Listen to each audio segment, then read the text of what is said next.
What up, book lovers? It is G-Swizz here, and I'm here today with my trilogy TBR.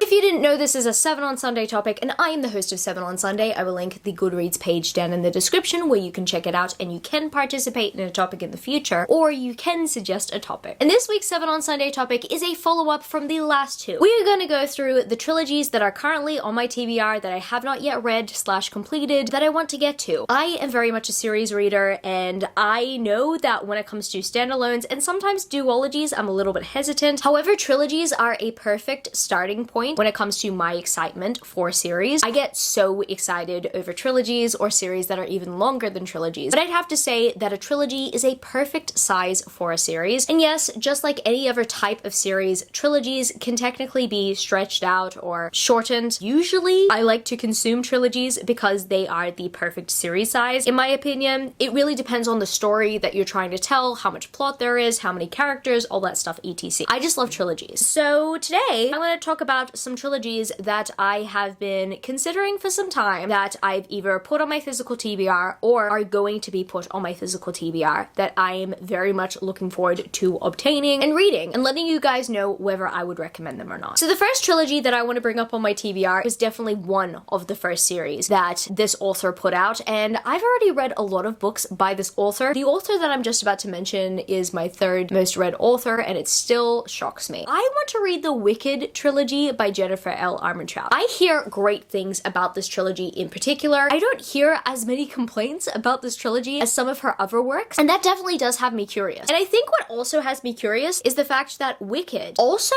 has a film made for it. I don't know whether that's in pre-production, post-production. All I know is that it's mentioned every once in a while. I don't know whether the film has actually been made or not, and it's out. Very much clueless as to what the rest of the details are there. But what I do know is that a lot of people have been recommending this series over the years that I've been here on BookTube. I think I first heard about the Wicked trilogy back in 2014. It's been 8 years. And I mean, that series is very much a backlist series, but so many people still rave about it. So many readers say that it was like one of their introductions to young adult paranormal romance. Out of all of Jennifer L. Armentrout's old covers, I have to say, the Wicked trilogy has some of the most beautiful covers. I'm very much happy that out of all Jennifer L. Armentrout books that have had cover changes, that the Wicked series has not had a cover change. I very much want to read this series, not only because I was recommended it at a younger age, but also because I'm curious to see where Jennifer L. Armentrout started, or to at least see what her writing was like back in the day, and pretty much where she has progressed now. And the next trilogy that I want to read, and I do want to mention that I don't actually have on my physical TBR yet, is the Feather trilogy.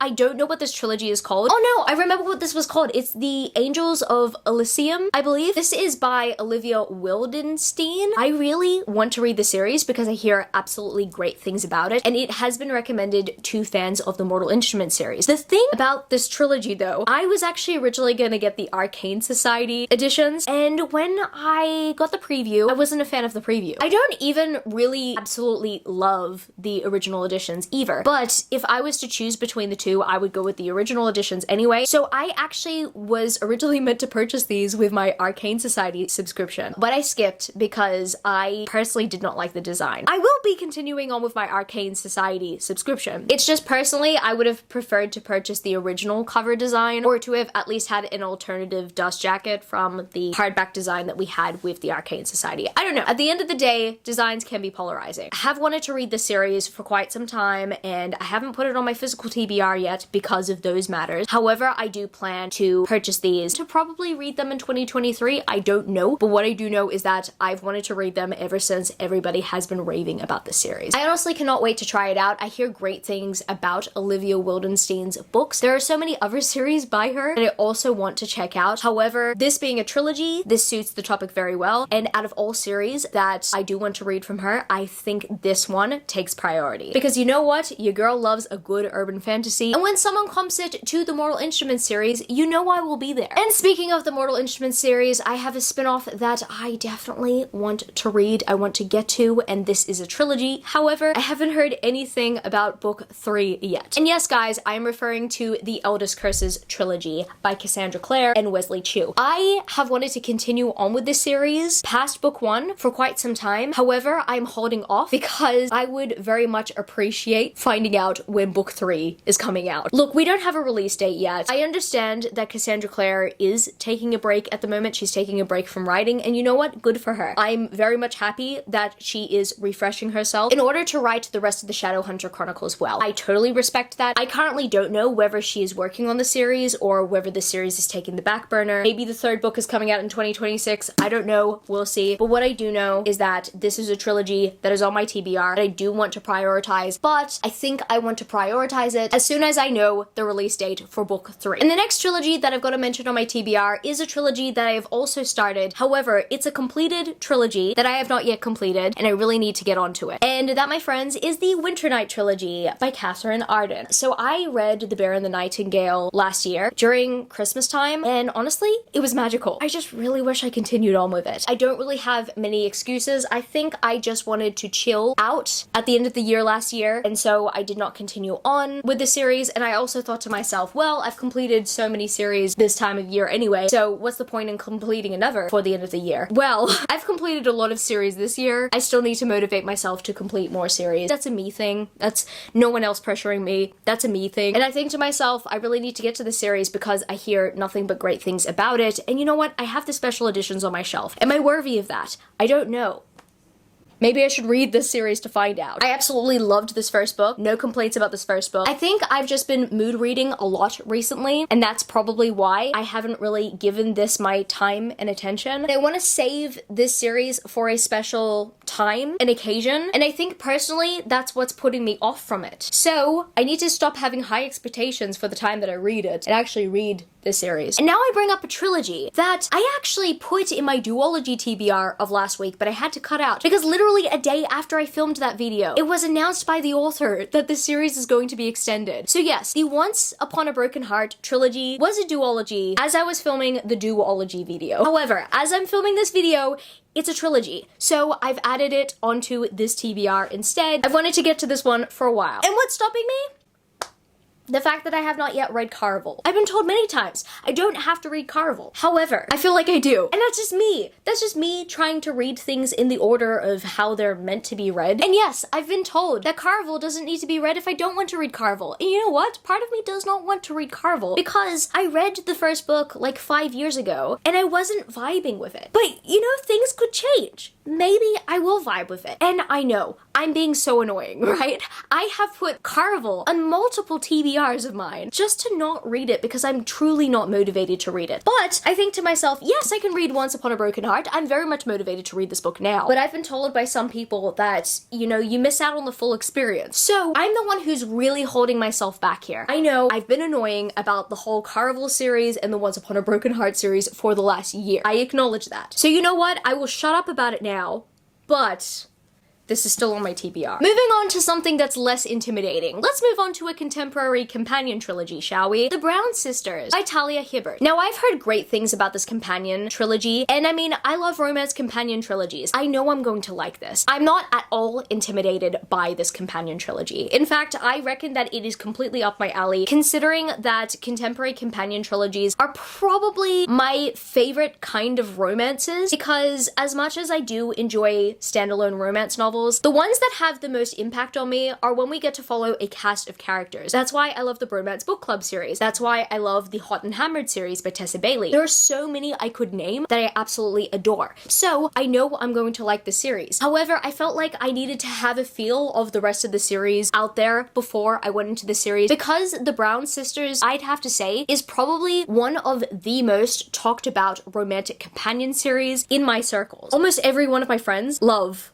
the series if they love romantic contemporary. So I kind of know that I would like the series, however, I have really high expectations for it. I'm really hoping that the series exceeds my expectations. If conflicts aren't handled well in the series, I don't know what I'm gonna do, because in my personal opinion, that either makes or breaks a romance. So fingers crossed I will love this companion trilogy, but what I do know is that I'm going to read it sometime soon. And the next few trilogies that I'm going to mention on this list today are actually independently published books, and I'm going to be kicking that off with the Honey Trap trilogy by Tate James. I have the absolutely beautiful Fabled Knights collector's edition. I'm absolutely obsessed with them. They're currently on my shelf, and oh my goodness, they're so gorgeous. This was written by an Australian author. Tate James is someone I've heard about for years, and I've never read any of her books, but what I do know is that I do want to try them out because I've recently mentioned that I have been getting into romantic suspense, and I believe that Tate James writes romantic suspense novels, except I think they might be reverse harem, so that's interesting. This was my very first Fabled Knights edition I received from them, and then they ended up transitioning into a book subscription service. This was going to be like a bi-yearly occurrence initially. Fell in love with this packaging and I just needed all of them, so yeah, I ordered them and I'm happy. Now I need to read them. Also, Tate James is an Australian author, and I want to support more Australian authors. I want to support more independently published authors as well. Absolutely obsessed with this Honeycomb, even though I'm afraid of bees. I cannot wait to read this. I don't really know much about it, except that it's romantic suspense and it's written by an Australian author, and that everybody raves about Tate James, so I need to jump on the hype train. However, the next author that I'm going to be mentioning is also an Australian author that I've actually read. But when I was initially reading the books that I was reading from them previously, another series, I did not know they were an Australian author, and it just really excited me to find out that they were an Australian author. The previous series from them I did enjoy, but the entire series wasn't for me. I got frustrated within, I'd say, the second half of the series. However, I'm willing to give them a second chance by reading their Shadow Beast Shifters series. This series also has a Fabled Knights special edition. I mean, look at that. Hopefully you guys can see that. I mean, my ring light might be a little bit disruptive there.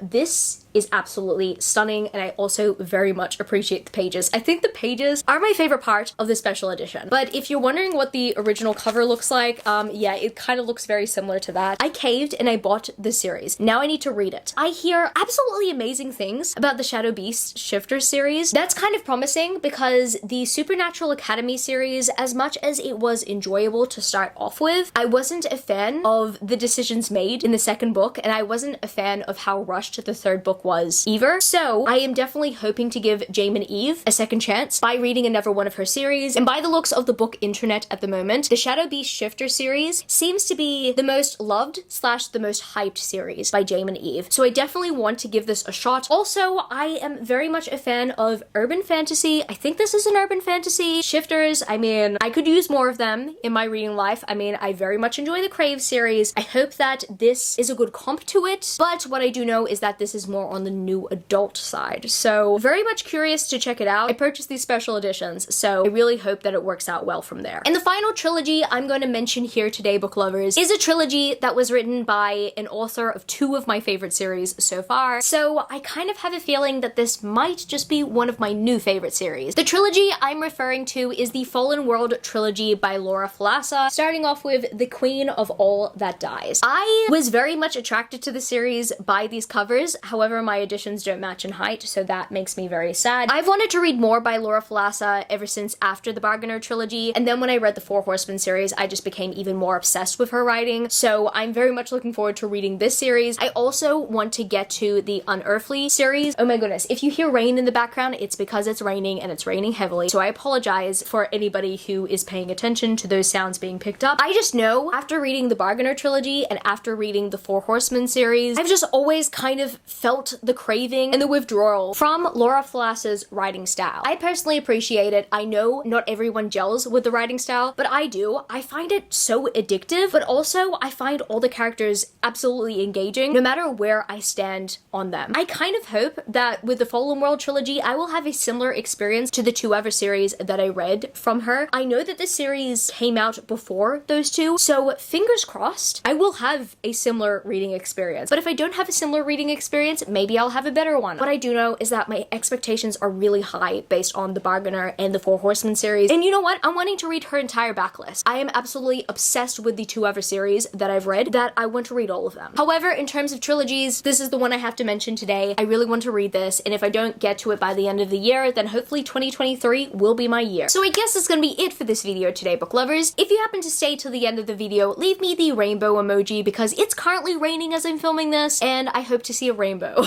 And if I don't see one, hopefully I can see one in the comments. And if you happen to enjoy this video, don't forget to give it a thumbs up and subscribe to my channel if you haven't yet already. Join the amazing community of book lovers. And also, I have social medias. Matt Gswizzle Books on Twitter and Instagram, and I'm also Goodreads. That's www.goodreads.com/gswizzle. And finally, I'm at TikTok. I'm at Gswizzle on TikTok if you want to follow me there for some bookish content. I love you, book lovers, and I will see you later.